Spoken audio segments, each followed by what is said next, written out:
Fresh Cred, this is Houston. You've been cleared for takeoff. Viva Fresh Expo 2024. 5 miles an hour, setting away.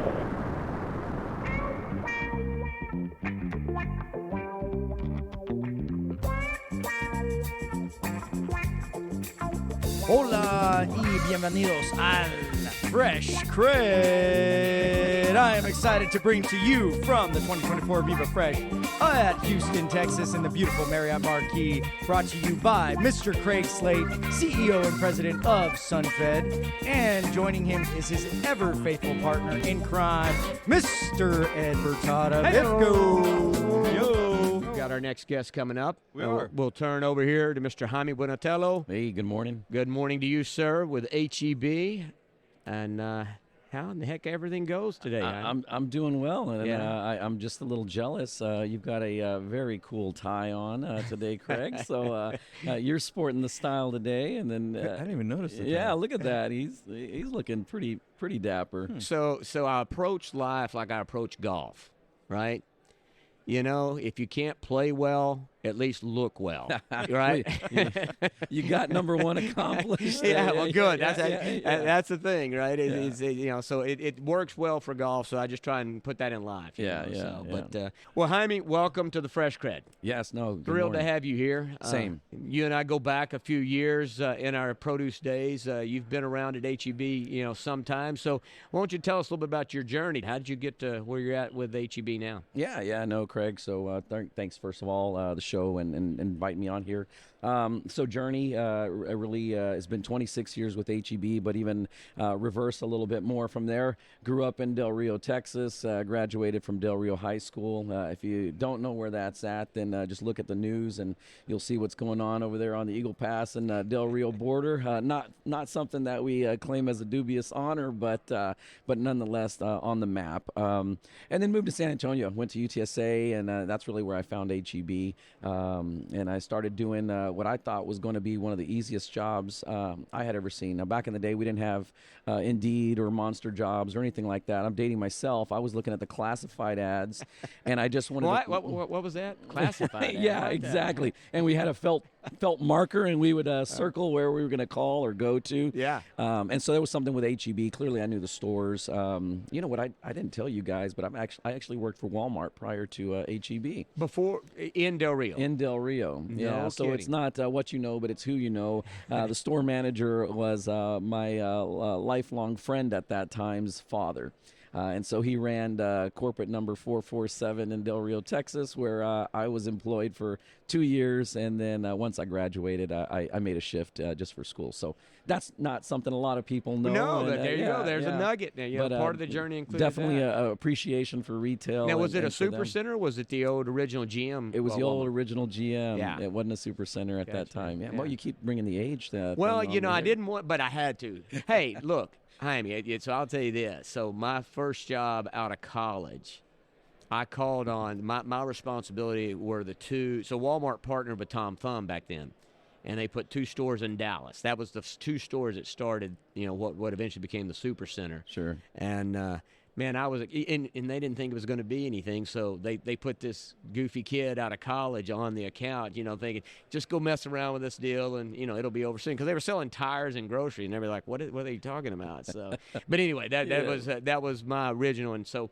my age, I can date you because I can guarantee you I outdate you. So anyway, No. Continue on, sir. Yeah, so you know, after coming to school and like I said, found that thing at HEB, I was an order selector because the classifieds looked more glamorous than what it was, and so if you've never done that, you're pretty much lumping trucks all night long, and so did that for a short while, and I remember 3 months into it, I thought to myself, What is lumping trucks? Because maybe everybody that's listening doesn't even That know don't know what that It's is, yeah. possible that we've got somebody that doesn't know what a lump of truck is. So it's basically working for 8 or 10 hours, and it's taking anything between 25 and 50-pound boxes and moving them from pallet or floor onto another pallet. And so I would average about 32 to 33,000 pounds a night.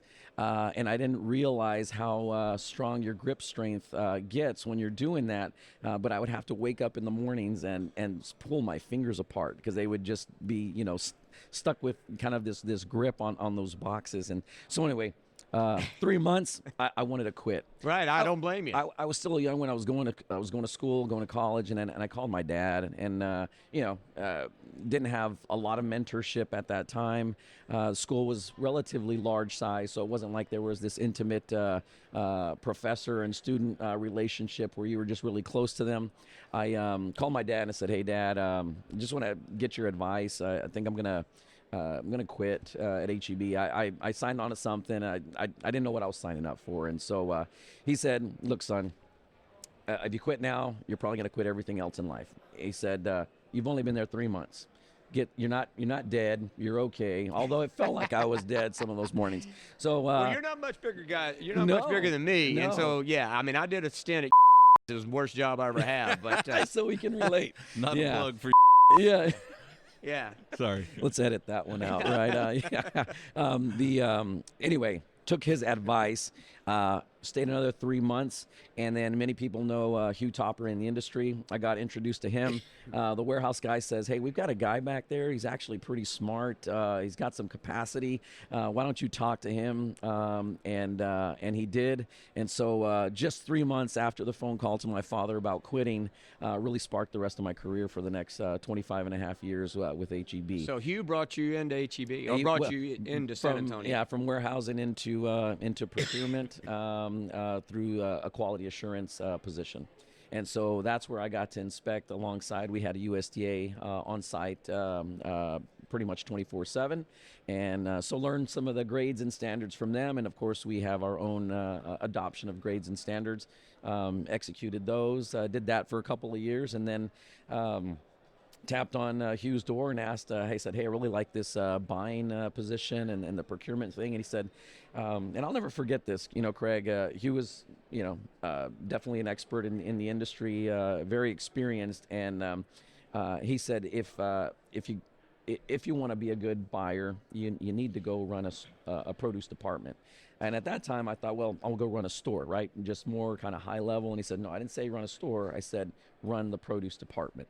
So I said, okay, I hear the call, went out and did that, and went through a program that HEB has and where we develop produce managers and leaders. So went and ran a produce department for a couple of years, grand opened a store. In San Antonio? In San Antonio, Okay. yeah. And so did that, and then I get a tap on the shoulder, and he said, hey, we're opening up the Houston warehouse, and you've got the credentials and the experience right now to go help us open that. So you will go open that. I need an answer in about 14 hours. You let me know if yes or no. Yeah.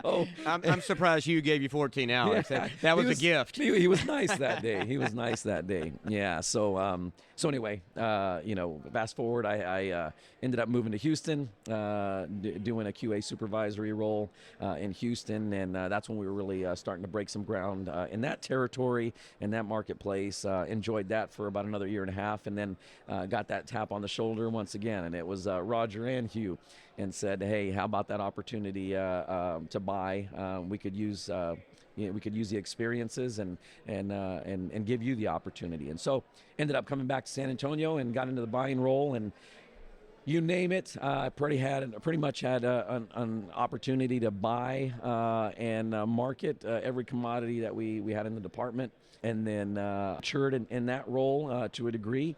And then they said, you need some leadership experience with our operations teams, and so we'd like to send you out as a regional leader for the produce department for the San Antonio region. Right. So that's where I had 61 stores, and that was my last role. And here I am, just under a half a year back in the procurement role with our team, and so pretty happy to be to this point. Well, and I think, like, you talk about your journey with inside of HEB, at least and literally since I got into produce, so it moved to Houston, We did bananas for the San Antonio DC. I think it was about 10 loads a week to give you some idea of the size it was. Right. So, it was is a different deal. In fact, I believe Hugh was still on the buying desk. Oh, wow. So anyway, I already dated myself, but HEB really tries to take their associates and expand their knowledge much more than just very singular. They recognize the need to put somebody in the stores, Right. or to take them out of what they're doing really well at and put them running stores, whatever. So that's one thing I think that, at least from what I've seen, is really what helps make you guys so successful. I mean, that's one of the several things that you guys do, but that's the people that I work with are very knowledgeable because of that reason. I appreciate the recognition of that. That's not definitely not me, but the culture of HEB. So yeah, no, hit it spot on there, Craig. Yeah. So how about you, Mister? I can't help myself anymore. Huh? I know Del Rio very well. I did not wondered grow up if you there, knew about Del Rio. but my family's from Del Rio. Acuña, Torreon. So I know Del Rio very well. So I wonder if we cross paths at any point. So you might have punched me in a bar fight. No. Bocacios or Rocking Bocacios. Horse. I hope not. Corona Club. Corona Club, yes, yeah. So Are those libraries? they're all libraries. Libraries. This was pre PC and computers. So Yeah. Ed and I were in the silent rooms and I know exactly. thumbing through pages. Yeah, I had the microfiche out. in my exactly. Yes.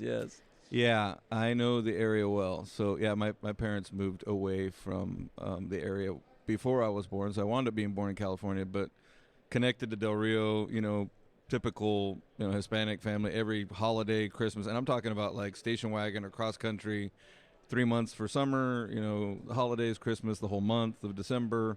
So I spent a lot of time back and forth. My grandfather had a ranch in Jimenez.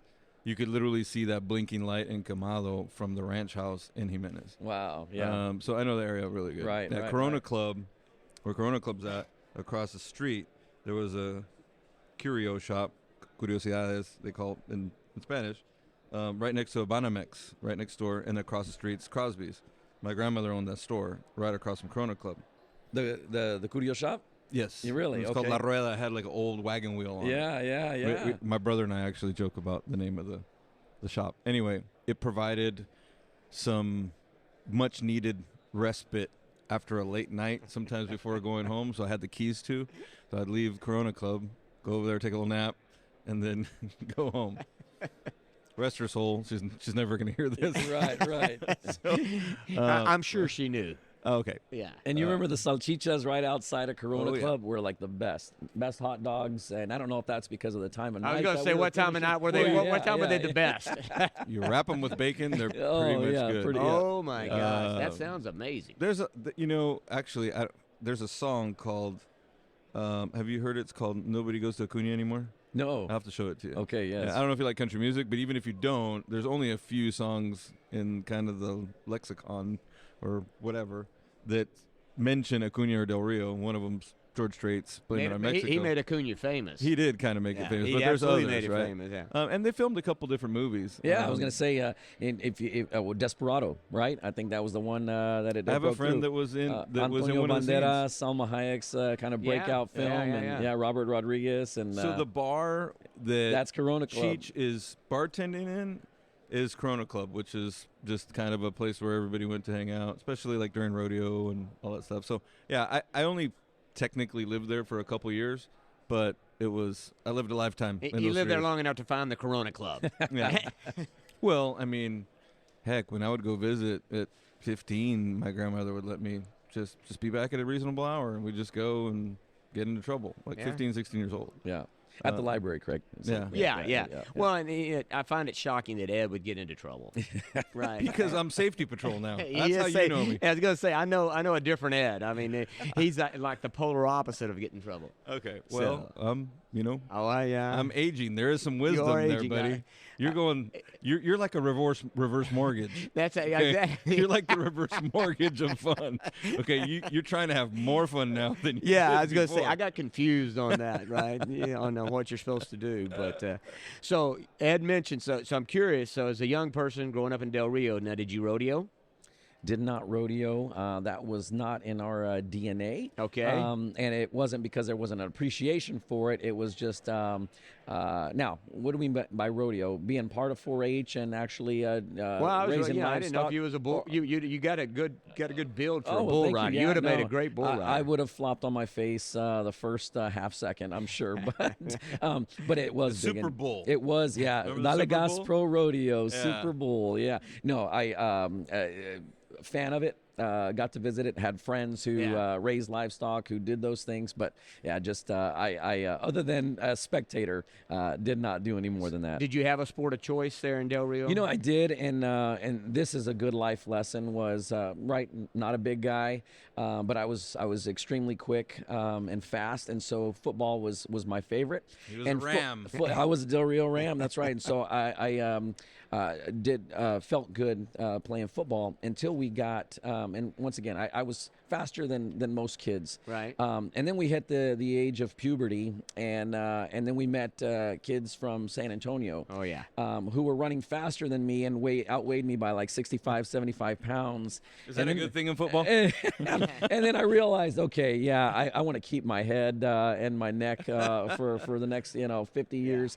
I bounced out of that, and so but that was my go-to sport. I had a little bit of a similar experience, but yeah, I can remember the fullback, right? So the coach actually told me, well, you're a good practice dummy. And I was like, thanks, that's great. But yeah, so I'm playing corner, and of course I'm supposed to position myself to push the play back inside, right? Right. And so all I'm supposed to do is just stand there, and this kid. Jackie Foster, literally, I can see him coming. He's not turning back in because he's like, that's a speed bump in front of me. And God knows it was. And, oh, my gosh, just got mowed over. So, yeah, I can relate. I know exactly what you're talking about. Loved it, but it Ultimate team sport. I coach it today, and I've coached it the last 5-6 years. With my sons, and so I love it. I say it's So how many kids you got? 2 boys. Okay. Christian and Adrian, and both of them played football. One still does. My oldest is at TCU, so Dallas Fort Worth Metroplex means a lot to me, and I know you were talking for about sure. your children, and so he's enjoying his second semester now, and then my youngest is a freshman in high school. So you're coaching football with your freshmen? So this is the last year that I coached him. Okay. We still coach on a daily, but for coaching him and his teams, as you know, you can get them through junior high, and then once it goes to high school, it's on a different level. Unless you change careers. Well, yes, that's right. Yeah, and so this was my final year, and I'm glad I had the opportunity to spend time with them, and it was just extra minutes, extra hours every week to watch them grow, and then their friends. And so when I'm walking around their campus, I get called coach. Hey, Coach Jay. That is Coach awesome. Jay. That's awesome. Yeah. Gotta ask, what's your favorite NFL team? So I'll give you the short answer. It is the Jacksonville Jaguars. Whoa. And wasn't expecting the that. reason, Yeah, neither I. so it may be Houston Texans. So my son's a quarterback. The freshman, both of them were quarterbacks, but the younger one is aspiring, and he just ran at the Texas Relays as a freshman, and he got 4th place with his school in San Antonio. So that's against kids from Washington D.C. We had some California schools.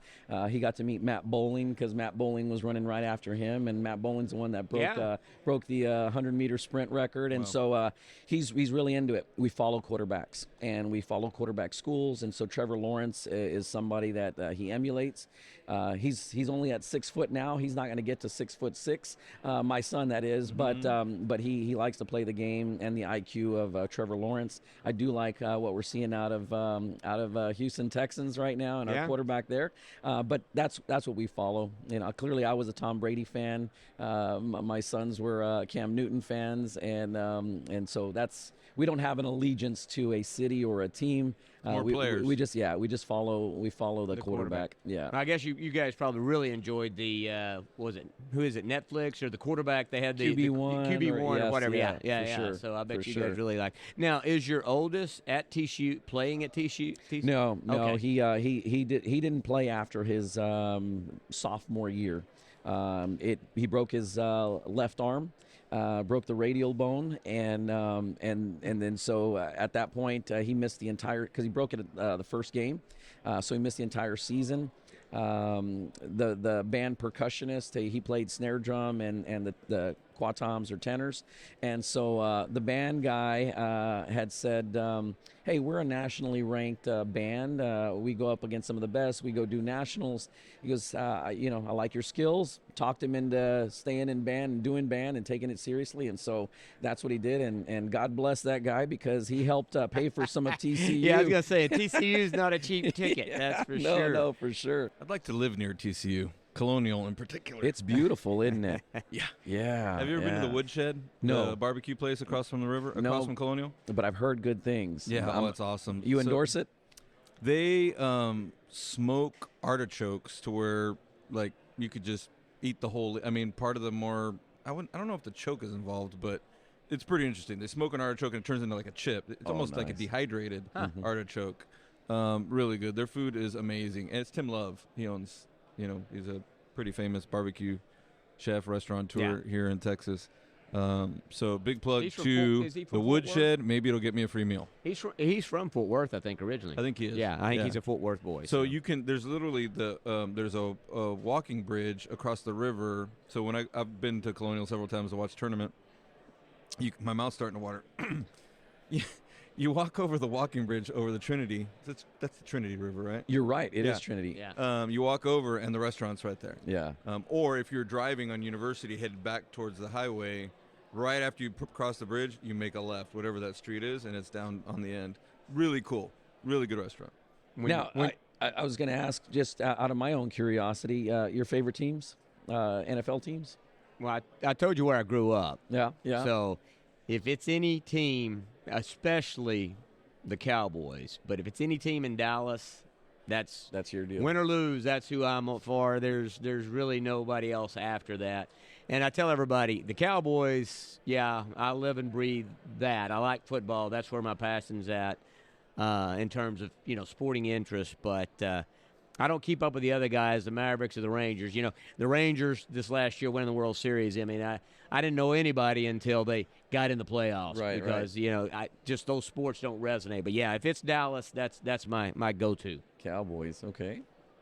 I don't spend a lot of time watching sports these days. I will record some stuff. I mean, I'm a sports guy. I played, a little JUCO football. I mean, until my talent ran out and I realized that wasn't good enough.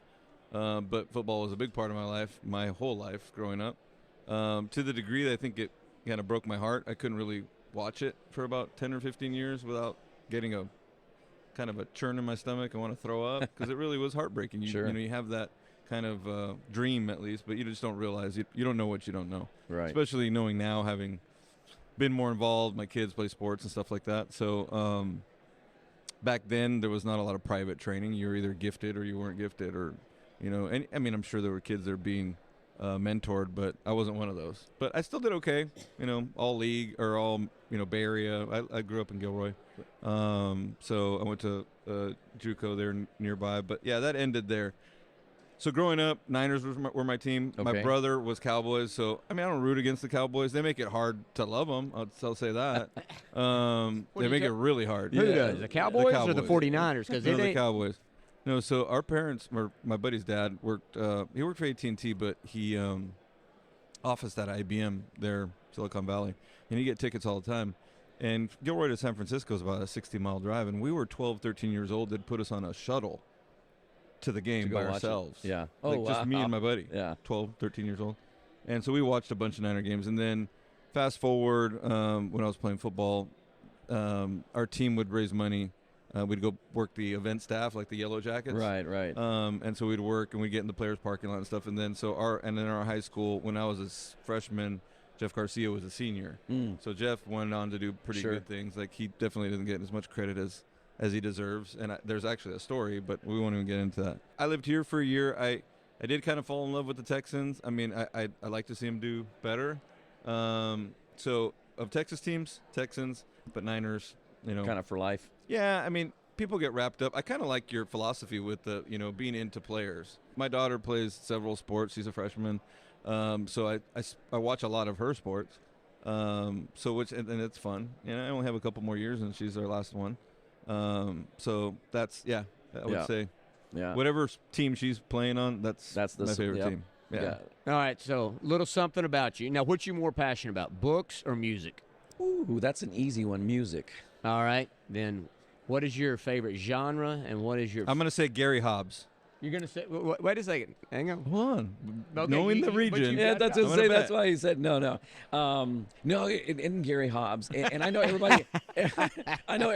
Everybody says, and I'm not trying to take an easy out, but I will say, If I had your Spotify, what would it tell me you listened to the most last year? So here's the deal: it's the mood of the morning, how I wake up. Okay. It sets what I want to listen to. So this is probably going to lose some cards here, but I might wake up and want to listen to Ariana Grande, Celine Dion. Nice. Do you have any Metalachi? No, I do not. That's Okay, a new 'cause one. I have to look that up. Oh, though. Metalachi, man. If I'm feeling like I need to get after it, it'll be some AC/DC. All It'll be right. some Motley Crue. Okay. But I'll go Mana, Luis Miguel. I will have some Bobby Pulido. Best concert I ever went to, and I've been to a lot of concerts, Luis Miguel in Vegas.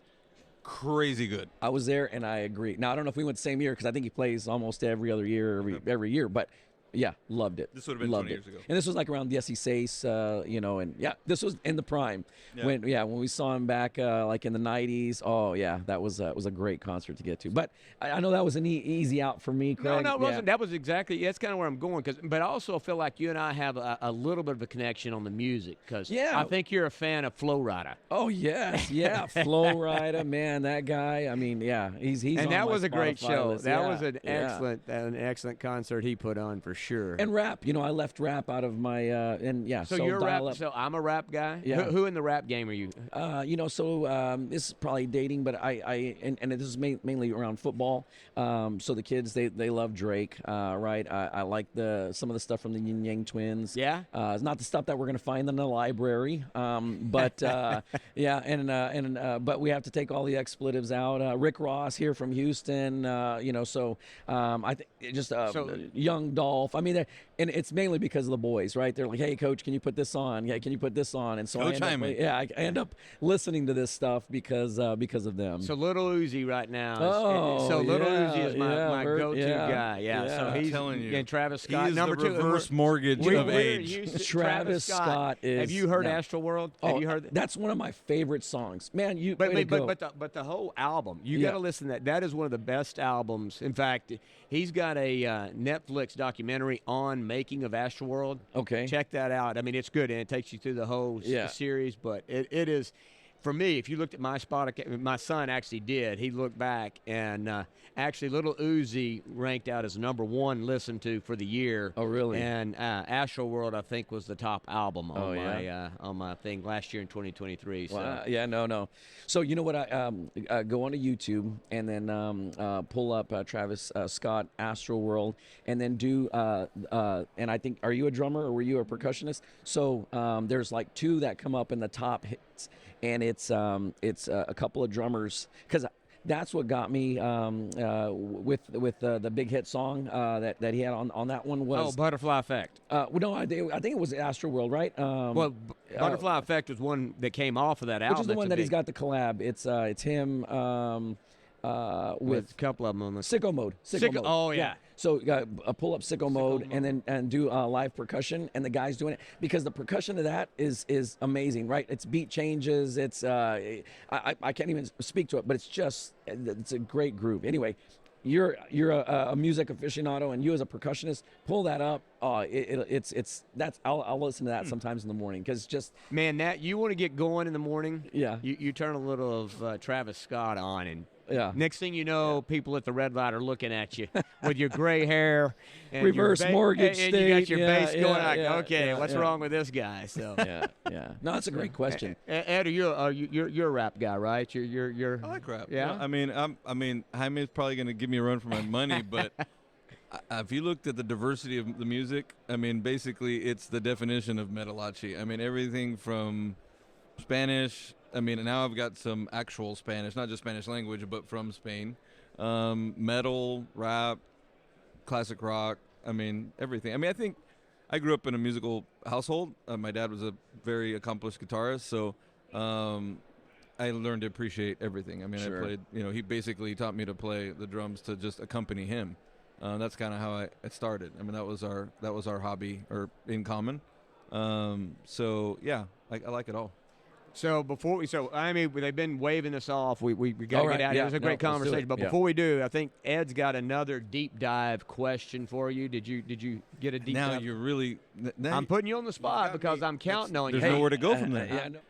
Part of this whole process, when we wanted to spotlight you and allow folks to get to know more about you. I mean, perhaps maybe somebody that hasn't had access to you, but what would you say if somebody asked, what can somebody say to get your attention Sure. as a procurement person? Like, Right. there's obvious traits of folks that you want to work with, that Sure. you want to be in your, kind of sphere of influence, if you will. What would you say? I mean, what's the maybe top 1 or 2 or 3 tips? Yeah. I guess, for getting your attention. That's a good point. I think some is missed today, and I can't say this in generality, but this is what kind of gets. This is what I see is sometimes it's so much of whether it's social media, Twitter, email, and it's email after email. I miss just the verbal and face-to-face interaction. So for me, that's predominant. Is truly a face-to-face opportunity. Trade shows. If I've never met somebody, that's a great way to do it. I prefer that over what I'd call like the nonverbal communication. To get my attention, I think there's 2 things that I've learned, and not just here, but in other aspects of my life. Is you do business or you have relationships with people that you like, and that. That is just something that you feel as a person, and you can connect and you can relate. And I think that's what's nice is HEB. Thankfully, they don't have another Jaime, right? It's a bunch of people, and somebody would be able to work with you, or that would be any organization that's out there. And so it's finding good personality matches, I think, is important. And then to follow up on that is trust, confidence. And so, I get a lot of questions, and last night was a great event, and you guys had mentioned would you want it any larger? And no, I could barely digest last night. So I think the size is perfect. Right. But I think it's a great opportunity for people in the industry to approach us in procurement. It's good that it's not overwhelming. And so for me, it's really personal connection. A face-to-face interaction is more important to me than emails. Although emails, you get credentials, you get some information that's much needed. And then lastly, it's the trust within that. So say what you say you're going to do. Do what you say, and do what you say, yeah. And it's for me that I think the approach is easy at events like this.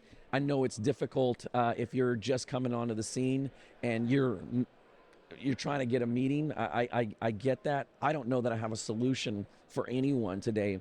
Solution I would say is try the in-person for some folks, and then just recognize some people are fits and others are not. But your organization, at the end of the day, it's the actions speak louder than any of the words, and that's where we build trust and confidence with folks. That's a great answer.